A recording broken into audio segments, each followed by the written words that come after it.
Здравейте! В това видео ще можете да упражните употребата на there is и there are на практика. Нека да прочетем заедно примерите. След това е желателно да паузирате видеото и да се опитате да изберете правилната фраза за празните места в изреченията. Обърнете внимание в края на изречението дали има точка или въпросителен знак. Това ще ви подскаже дали се изисква позитивна, негативна или въпросителна форма. Fill in the gaps. A lamp in the room. Възможностите са there is, there are there. 2. A man in the garden. Възможности is there is, there are. 3. Many glasses here. Възможности there are, is there is, are there. 4. Two tables in the room.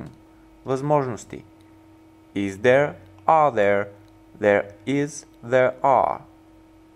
Сега паузирайте видеото и след това ще може да проверим как сте се справили. Готови? Нека да видим. There is a lamp in the room.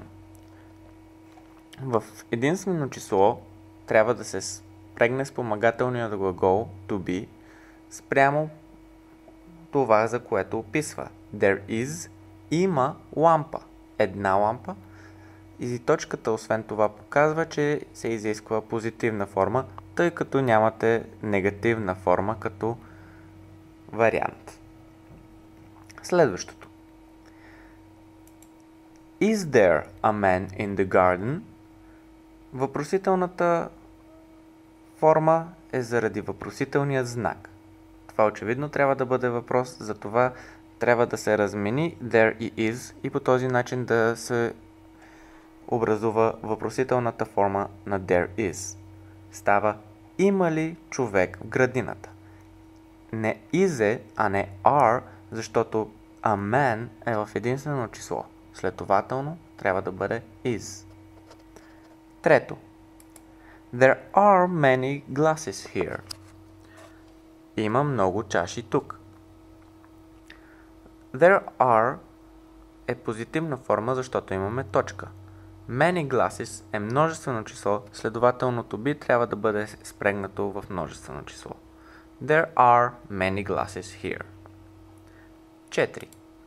Are there two tables in the room?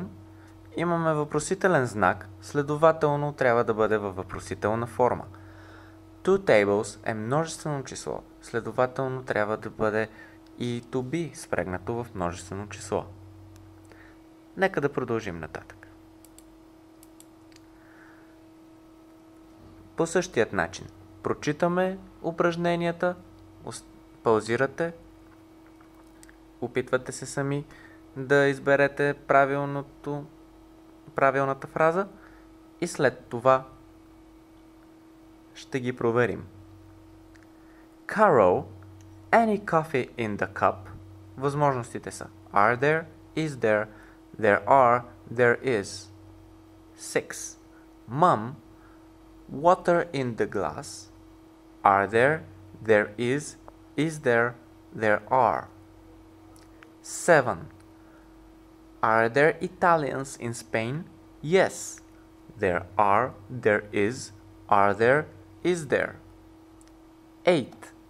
In this glass, any milk? There isn't, there aren't, there is, there are.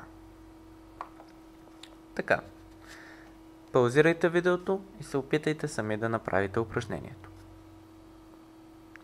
Готови ли сте? Нека да го проверим. Carol, is there any coffee in the cup? Coffee е неброимо съществително.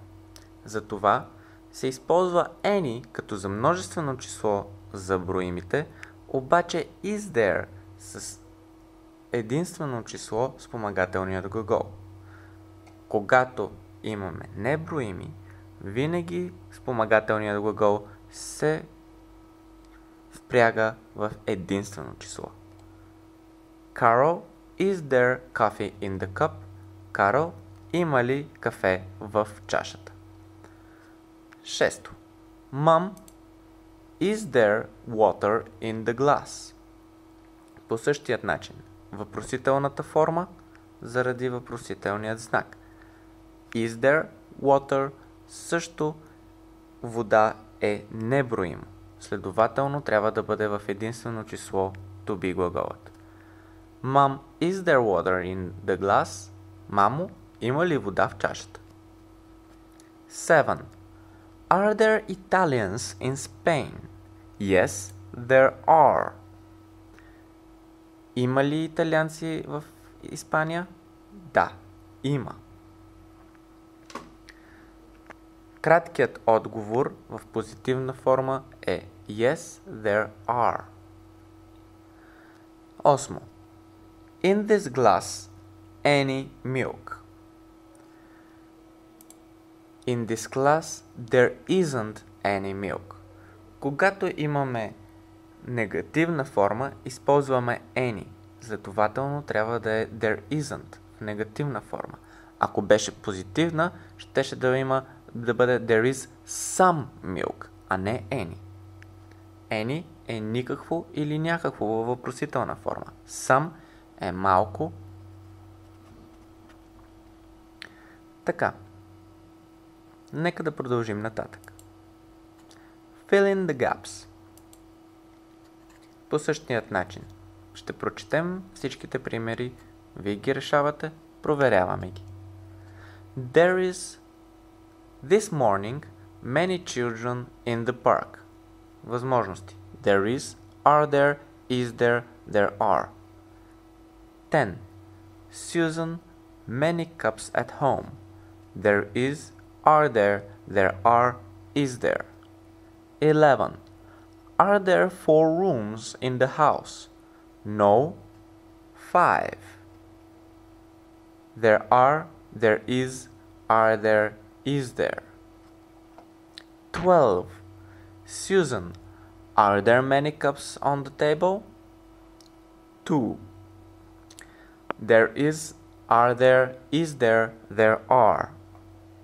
Паузирайте видеото и се опитайте сами. Готови ли сте? Нека да проверим. This morning there are many children in the park. Children е множествено число. Следователно трябва да бъде с are. Кое е единственото число на children? Child. Susan, are there many cups at home? Susan, има ли много чаши в къщи? Въпросителна форма, следователно трябва да бъде въпросителен знак. Are there е за множествено число. Many cups е множествено число. Перфектно пасва. 11. Are there 4 rooms in the house? No, there are 5. Тук не е краткият отговор не, няма. Тук се отговора не, има 5. Колко? Следователно. Има ли 4 стаи в къщата? Не, има. There are 5. След като са 5, следователно са в множествено число. 12. Susan, are there many cups on the table? There are 2. Susan, има ли много чаши на масата? Има 2. Are, защото е в множествено число. Последно. Are there many windows in the house? Yes, many. Възможности. There are, there is there, are there. 11. 2 little trees in the garden. Are there, there is, there are, is there. 19. A little girl outside our house. There is, are there, is there, there are. 27. Is there a chair here? No, there aren't, there is, There are, there isn't. Паузирайте видеото и направете упражнението сами. Готови ли сте? Нека да го проверим. Are there many windows in the house? Yes, there are many. Да, има много. Има ли много прозорци в къщата? Да, има много. There are, защото са много. 11. There are two little trees in the garden. Позитивна форма. Две малки дървета. Следователно трябва да бъде there are в множествено число. Има две малки дървета в градината. Следващото. Is there a little girl outside our house? Има ли малко момиченце пред нашата къща? Трябва да бъде в единствено число, защото a little girl е едно малко момиченце. И трябва да е във въпросителна форма, заради въпросителният знак. Is there a chair here?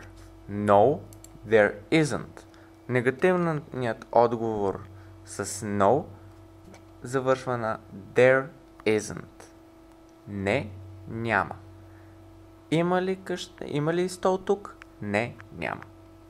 Благодаря ви, че избрахте видеоуроците на Образователен център Нови хоризонти. Надявам се да са ви били полезни. Приятен ден!